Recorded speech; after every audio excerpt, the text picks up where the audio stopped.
The Social Security Administration just sent out 70 million letters, but they left out one critical detail. The money's already gone. And if you're counting on Social Security for retirement, I need to show you something that will make your blood boil.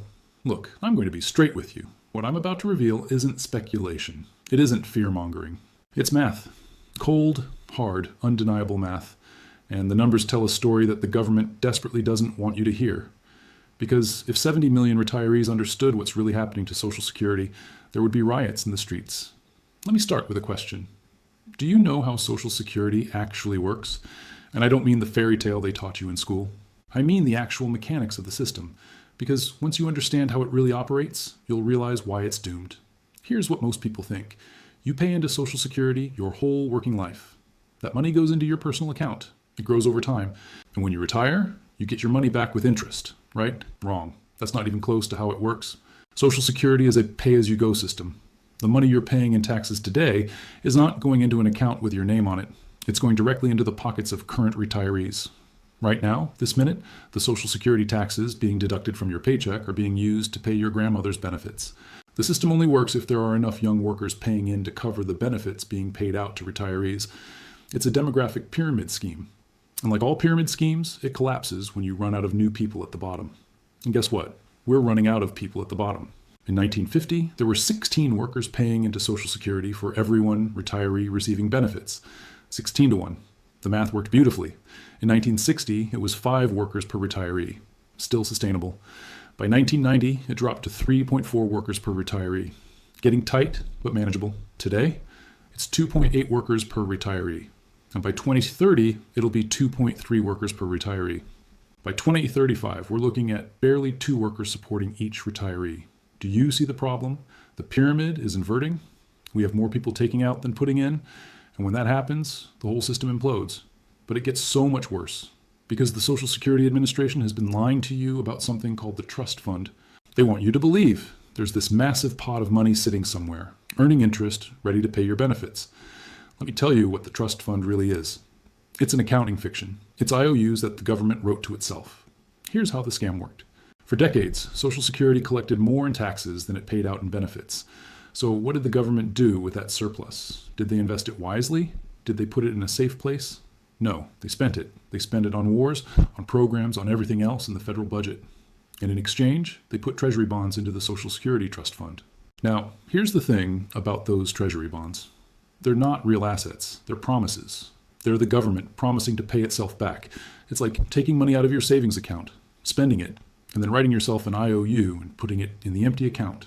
You didn't save anything. You just created a piece of paper that says you owe yourself money. And that trust fund, according to the Social Security Administration's own projections, it runs out in 2033. That's 9 years from now. Not 2050, not some distant future. 9 years. What happens in 2033? The trust fund hits zero, and at that point, Social Security can only pay out what it collects in taxes. And according to the projections, that will only cover 77% of promised benefits. Let me translate that for you. If you're supposed to get $2,000 a month in Social Security, you'll actually get $1,140. That's a 23% cut, overnight, to millions of retirees who have no other income source. But here's what the Social Security Administration isn't telling you in those letters. That 2033 date, it's optimistic. It assumes the economy keeps growing steadily. It assumes unemployment stays low. It assumes no major recessions or financial crises between now and then. Does anyone actually believe that? We just went through COVID. We're dealing with inflation. We're on the verge of a banking crisis. The idea that we'll have smooth sailing for the next 9 years is fantasy. If we hit a recession, if unemployment spikes, if we have another financial crisis, the 2033 date moves up. It could be 2030. It could be 2028. It could be 2026. The trust fund could run dry while you're watching this video. And let me tell you something else they're not saying. Even if the trust fund somehow makes it to 2033, even if they manage to keep paying full benefits until then, what happens after? Because the math doesn't get better. It gets worse. The baby boomers, the largest generation in American history, they're retiring right now. 10,000 people turn 65 every single day. That's 3.6 million new retirees every year. And they're all expecting their Social Security checks. But the generation behind them? Smaller. The birth rate has been declining for decades. We're not producing enough workers to support the retirees. The ratio keeps getting worse. And it's not just about the number of workers. It's about what they earn. Social Security is funded by payroll taxes on wages. But wage growth has been stagnant for decades. While the cost of living has exploded, wages have barely budged. So workers are paying in less in real terms, while benefits keep increasing with inflation. You see the death spiral? More retirees, fewer workers, stagnant wages, rising costs. There's no way this math works. The system is structurally broken. Now, some people will say, well, the government will just fix it. They'll raise taxes or cut benefits or do something to keep it going. And yeah, they probably will do something. But let me tell you what those solutions look like. Option 1, raise the payroll tax. Social Security is funded by a 12.4% tax on wages, split between employers and employees. They could raise that to 15% or 18% or 20%. But here's the problem. Young workers are already struggling. They're drowning in student debt. They can't afford housing. They're barely making ends meet. And you want to take more money out of their paychecks to fund retirees? Good luck with that. Politically, it's a nightmare. And economically, it makes the problem worse because higher payroll taxes mean lower wages, which means less economic growth, which means fewer jobs, which means less tax revenue. You can't tax your way out of a demographic collapse. Option 2, raise the retirement age. Right now, full retirement age is 67 for people born after 1960. They could raise it to 70 or 72 or 75. Just keep moving the goalposts so people work longer before they can collect benefits. But think about what that really means. You're telling a 65-year-old construction worker or nurse or factory worker, sorry, you need to keep working for another 5 or 10 years before you can retire. Many of these people physically can't do that. Their bodies are breaking down. They've worked hard their entire lives.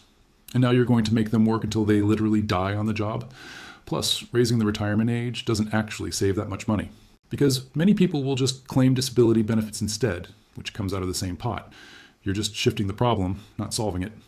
Option 3, cut benefits. Just reduce the amount everyone gets.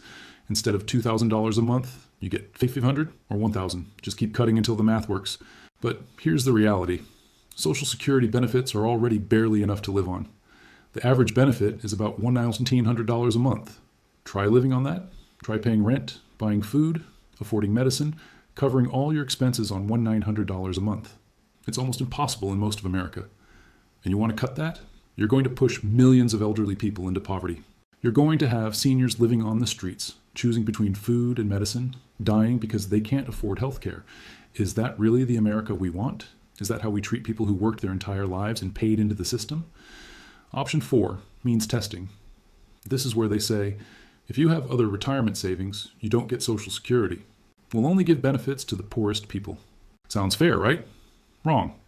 This is a disaster for multiple reasons. First, it turns Social Security from an earned benefit into welfare. You paid into it your whole life, but because you were responsible and saved money, you get nothing. Meanwhile, someone who never saved anything gets full benefits. That's not a retirement system. That's wealth redistribution. Second, it destroys the incentive to save. If you know that having retirement savings will disqualify you from Social Security, why would you bother saving? You're better off spending everything and relying on the government. This creates a moral hazard that makes the whole problem worse. Third, it's political suicide. You're going to tell middle-class Americans who paid Social Security taxes for 40 years that they get nothing because they were responsible? Good luck getting reelected. So those are your options. Raise taxes on struggling workers. Make people work until they die. Cut benefits and push seniors into poverty. Or means test it and destroy the social contract. Every option is politically toxic and economically destructive. This is why politicians won't touch it. This is why they keep kicking the can down the road. This is why those 70 million letters don't mention that the trust fund runs out in 9 years. Because acknowledging the problem means they have to propose solutions, and all the solutions are terrible. So what's really going to happen? Let me tell you what I think the end game is. They're going to let it run to crisis. They're going to wait until the trust fund is empty and benefits have to be cut automatically. And then they are going to declare an emergency and do what the government always does when it's out of money. They're going to print. The Federal Reserve will create money out of thin air and use it to fund Social Security. They'll call it something else. They'll use technical language to obscure what's happening. But at the end of the day, they're going to print trillions of dollars to keep the checks going out. And what does printing money cause? Inflation. Your Social Security check might still arrive every month, but what it can buy will shrink dramatically. You'll get your $2,000, but groceries will cost twice as much. Rent will be higher. Medicine will be unaffordable. Your purchasing power will evaporate. This is the hidden tax. This is how they'll really cut your benefits, without technically cutting them. The number on the check stays the same, but the value of that money declines. You're getting paid in increasingly worthless dollars. And here's the really sick part. They're already doing this. They've been doing it for years. Social Security benefits are supposed to increase with inflation to maintain purchasing power. But the way they calculate inflation is rigged. The CPI, the Consumer Price Index that determines Social Security cost of living adjustments, it systematically understates real inflation. Real people are experiencing 15 or 20% inflation in their daily expenses. But the government says it's only 3 or 4%. So that's what your Social Security increase is. You're already losing purchasing power every year, and it's going to accelerate dramatically when the crisis hits. So let me ask you a question. If you're under 50 right now, do you really think you're going to retire on Social Security? Do you really think the system will still be functional in 20 or 30 years when you need it? I don't, and you shouldn't either. You need to plan as if Social Security won't exist for you. Because even if it technically still exists, even if they keep sending checks, those checks won't be enough to live on. You cannot count on the government to take care of you in retirement. You have to take care of yourself. So what do? How do you prepare for a world where Social Security fails? First, understand that you need to save dramatically more than you think. The old rule of thumb was that Social Security would replace about 40% of your income in retirement, and you needed to save enough to cover the other 60%. Forget that. Plan on Social Security being zero. Whatever you need to live in retirement, you need to save all of it yourself. Second, start now. The earlier you start saving, the more time compound interest has to work in your favor. Even small amounts, if you start in your 20s or 30s, can grow into substantial sums by retirement. If you wait until your 50s to start saving, you're in trouble. You'll never catch up. Third, maximize tax-advantaged accounts. 401ks, IRAs, Roth IRAs, whatever your employer offers, max it out. The tax benefits are huge. If your employer offers a match, that's free money. Take it. I don't care if your budget is tight. Find a way to contribute at least enough to get the full match. Fourth, invest aggressively, especially if you're young. Don't just put money in a savings account earning 0.5% interest. That's not investing, that's losing to inflation. You need stocks, real estate, assets that grow faster than inflation over time. Yes, the stock market is volatile. Yes, there will be crashes and corrections, but over 30 or 40 years, equities have consistently outperformed every other asset class. If you're 30 years old, you can afford to take risks. You have time to recover from downturns. Fifth, diversify. Don't put everything in stocks. Don't put everything in real estate. Don't put everything in any one thing. Spread your wealth across different asset classes, different sectors, different geographic regions. This protects you from any single point of failure. Sixth, consider delaying Social Security if you can. Even though the system is broken, you can optimize what you get out of it. If you claim benefits at 62, you get a reduced amount for life. If you wait until 70, you get significantly more. If you have other sources of income and can afford to wait, do it. You'll maximize what you extract from the system before it collapses completely. Seventh, plan to work longer than you think. I know nobody wants to hear this. Everyone dreams of retiring at 65 or even earlier. But the reality is that most people can't afford to stop working that young anymore. Not with Social Security failing, not with the cost of healthcare, not with people living into their 80s and 90s. You might need to work until 70 or 75, not full-time necessarily, maybe part-time, maybe consulting or freelancing. But having some income stream in your late 60s and early 70s will make a huge difference in your financial security. Eighth, get serious about healthcare costs. This is the silent killer of retirement plans. Medicare doesn't cover everything. Long-term care is insanely expensive. A nursing home can cost $100,000 a year or more. One serious illness can wipe out your entire life savings. You need to plan for this. Consider long-term care insurance. Build a healthcare fund. Understand what Medicare covers and what it doesn't. This is not optional. This is survival. Ninth, think about where you'll live in retirement. If you're planning to stay in an expensive city with high cost of living, you're going to need a lot more money than if you move to a lower cost area. A lot of retirees are relocating to states with lower taxes, cheaper housing, and better weather. Mexico, Costa Rica, Portugal. These places have become retirement havens for Americans because your money goes so much further. I'm not saying you have to leave the country, but you need to be realistic about whether you can afford to retire where you currently live. If you're in San Francisco or New York on a fixed income with no Social Security, you're going to struggle. 10th, build multiple income streams. Don't rely on just your job for income during your working years. Start a side business. Invest in rental properties that generate cash flow. Create digital products that can sell while you sleep. Build a portfolio of dividend-paying stocks. The more sources of income you have, the more resilient you are to any one of them failing. 11th, eliminate debt before retirement. If you retire with a mortgage, car payments, credit card debt, you're going to be in serious trouble. Your retirement income needs to cover your living expenses, not debt service. Make it a priority to pay off everything before you stop working. This might mean working a few extra years to clear the debt. Do it. It's worth it. Retiring debt-free is one of the most important things you can do for your financial security. 12th, talk to your parents right now if they're approaching retirement. Ask them about their plan. Do they understand that Social Security might not be enough? Do they have other savings? What's their strategy? This is not a comfortable conversation. But it's necessary, because if your parents run out of money in retirement, guess who's going to have to support them? You are. And that will destroy your ability to save for your own retirement. Better to have the hard conversation now and help them plan than to deal with a financial crisis later when they're 75 and broke. 13th, consider alternative living arrangements. The traditional model of everyone living in separate houses, isolated from extended family, is expensive and inefficient. More families are going back to multi-generational living. Grandparents, parents, and kids all under one roof, sharing expenses, helping each other out. This isn't failure, this is smart. In most of the world, this is normal. In America, we've been sold this myth of total independence, everyone in their own space. But that model only works when you have strong social safety nets and good incomes. When Social Security fails, when pensions are gone, when retirement is uncertain, you need to think differently about how you structure your life. 14th, stay healthy. I cannot stress this enough. Your health is your wealth in retirement. If you take care of your body, if you stay active and eat well and avoid chronic diseases, you'll save hundreds of thousands of dollars in healthcare costs. You'll also be able to work longer if you need to, which gives you more financial flexibility. The worst thing you can do is destroy your health during your working years and then face retirement sick, unable to work, and broke. That's a nightmare scenario. Invest in your health now. It pays dividends later. 15th, educate yourself about investing in personal finance. Don't rely on financial advisors to do everything for you. Learn how money works. Learn about stocks, bonds, real estate, taxes, compound interest, risk management. The more you know, the better decisions you'll make. There are countless free resources online. Books, podcasts, YouTube channels, courses. Spend a few hours a week learning about money. Over time, this knowledge will be worth more than anything else you could do with that time. Now, let me address what some of you are thinking. This is all so depressing. You're telling me Social Security won't be there. I have to save everything myself. I might have to work till I'm 75. Where's the hope? Here's the hope. You know the truth now.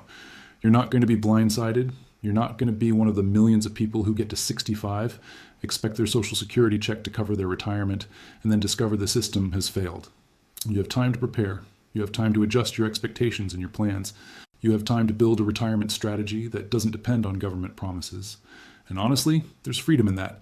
When you take full responsibility for your own financial future, when you stop counting on anyone else to save you, you become powerful. You're in control. You're not at the mercy of politicians or bureaucrats or broken systems. Yes, it's harder. Yes, it requires discipline and sacrifice. Yes, you'll have to save more and spend less and work longer than you might have hoped. But the alternative is worse. The alternative is false hope followed by devastating reality. I'd rather face hard truths now and prepare accordingly than live in denial and get crushed later. Let me also say this. I'm not anti-Social Security as a concept. The idea of a social safety net for the elderly is good. The idea that after you work your whole life, society will make sure you don't starve in old age, that's civilized, that's decent. The problem is how we implemented it. We created a system that only works under specific demographic conditions, and those conditions no longer exist. We built a pyramid scheme instead of a true savings and investment system. Other countries have done it better. Singapore has a system where your contributions actually go into your personal account and get invested. Chile privatized their social security system. Australia has mandatory retirement savings that are actually saved and invested, not spent by the government. But America made different choices, and now we're facing the consequences. And those consequences will be severe. So here's my message to different age groups. If you're currently retired or about to retire in the next few years, you'll probably get most of what was promised to you. The system will limp along for a few more years. But be prepared for benefit cuts. Be prepared for inflation to erode your purchasing power. Have a backup plan. Reduce your expenses. Consider part-time work. Don't assume the checks will keep coming forever at the current level. If you're in your 40s or 50s, you're in the danger zone. You've paid into Social Security your whole life, but you might retire right when the system fails. You need to be saving aggressively right now. You don't have time to make up for lost years. Every dollar you save in your 40s and 50s is crucial. Cut expenses. Max out retirement accounts. Do whatever it takes. You're in a race against time. If you're in your 20s or 30s, you have time on your side. You can build wealth from scratch if you start now. But you absolutely must assume Social Security won't exist for you. Don't count on it. Don't factor it into your planning. If it somehow still exists in 40 years, great, that's a bonus. But plan as if you're on your own. And if you're a teenager or a young adult just entering the workforce, welcome to reality. Your generation is going to pay Social Security taxes your entire working life for a benefit you'll never receive. That's the raw deal you inherited. I'm sorry, it's not fair. But you can still build a good life if you're smart about money from the beginning. Now, let me talk about the political dimension of this, because this is ultimately a political problem that requires political solutions. The reason Social Security is failing is because politicians made promises they couldn't keep. They expanded benefits without increasing funding. They borrowed from the trust fund instead of saving it. They refused to make hard choices because those choices would cost them votes. And the reason they can keep doing this is because most Americans don't understand how Social Security actually works. They believe the fairy tale. They think their money is in an account somewhere. They think the system is sustainable. They think the government will take care of them. So politicians can keep lying because voters don't hold them accountable. If you want to change this, if you want to force politicians to fix the system, or at least be honest about the problem, you need to get involved. Vote for candidates who will address entitlement reform. Demand transparency about Social Security's finances. Pressure your representatives to stop kicking the can down the road. Will this fix everything? Probably not. The demographic math is what it is. But at least we could transition to a more sustainable system instead of waiting for a crisis. The worst possible outcome is what's currently happening. Denial, delay, and eventual disaster. We know the crisis is coming. We know when it's coming. We could prepare for it. But instead, we're just going to let it hit us and then panic. That's insane. That's criminal negligence by our political leaders. But since we can't count on them to fix it, we have to protect ourselves. Let me give you some specific action steps you can take this week. Action 1. Calculate how much you're paying in Social Security taxes. Look at your pay stub. See that FICA deduction? That's 6.2% of your wages going to Social Security, plus another 6.2% your employer pays on your behalf. Add it up for the whole year. Now multiply that by the number of years until you retire. That's how much you're paying into a system that probably won't be there for you. Action 2. Estimate how much you'll need in retirement. There are calculators online. Figure out your expected expenses. Add a buffer for healthcare. Be realistic. This is your target number. Action 3. Calculate the gap. How much do you currently have saved? How much will you have if you keep saving at your current rate? How big is the shortfall between what you'll have and what you'll need? This gap is your problem. You need to close it. Action 4. Make a plan to close that gap. Can you save more? Can you earn more? Can you reduce your expected retirement expenses? What combination of strategies will get you to your target number? Write it down. Make it concrete. Not just, I should save more, but I will contribute X dollars per month to my 401k starting next paycheck. Action 5. Automate your savings. Set up automatic transfers from your checking to your retirement accounts. Make it happen without having to think about it every month. Pay yourself first. If you wait until the end of the month to see what's left over, there will never be anything left over. Action 6. Review your investment allocations. Are you taking enough risk given your age and time horizon? Are you paying high fees to mutual funds that underperform? Are you properly diversified? If you don't know the answers to these questions, learn or hire a fee-only financial advisor to help. Action 7. Talk to your family. Spouse, parents, adult children. Make sure everyone understands the situation. Make sure you're all on the same page about retirement planning. This affects everyone. Action 8. Commit to financial education. Pick one book about retirement planning or investing. Read it this month, then pick another. Make this a priority. The knowledge you gain will be worth more than anything else you could do at that time. Action 9. Track your progress. Check your retirement account balances quarterly. Are you on track to hit your goals? Are you falling behind? Adjust your strategy as needed. This isn't set it and forget it. This requires ongoing attention. Action 10. Stay informed about Social Security. Follow the annual trustees report. Watch for policy changes. Understand where the system is headed. Knowledge is power. I know this is a lot. I know it's overwhelming. But this is your financial life we're talking about. This is your future. You can't afford to ignore it. The Social Security crisis is real. The 2033 date is real. The benefit cuts are coming. The inflation is coming. The broken promises are coming. But you don't have to be a victim. You can prepare. You can adapt. You can build a retirement that doesn't depend on a failing government system. The choice is yours. You can keep believing the fairy tale, keep assuming someone else will take care of you, keep ignoring the math, or you can face reality, take responsibility, and do what needs to be done. I've done my part. I've shown you the truth. I've explained the problem. I've given you the roadmap for what to do about it. Now you need to do your part. Take action. Start today, not tomorrow. Not next month. Today. Because every day you wait is a day less that compound interest can work in your favor. Every month you delay is another month you're not building your financial security. The clock is ticking. The crisis is coming. And your retirement depends on the decisions you make right now. If you found this video valuable, share it with everyone you know. Your parents need to see this. Your siblings need to see this. Your friends need to see this. Get the word out. Because the mainstream media isn't going to tell people the truth about Social Security. Subscribe to this channel if you haven't already. I'm going to continue covering the retirement crisis, the demographic collapse, and strategies for protecting your financial future. This is the most important issue facing Americans today, and I'm committed to keeping you informed. Leave a comment and let me know your situation. What age are you? How much have you saved? Are you worried about Social Security?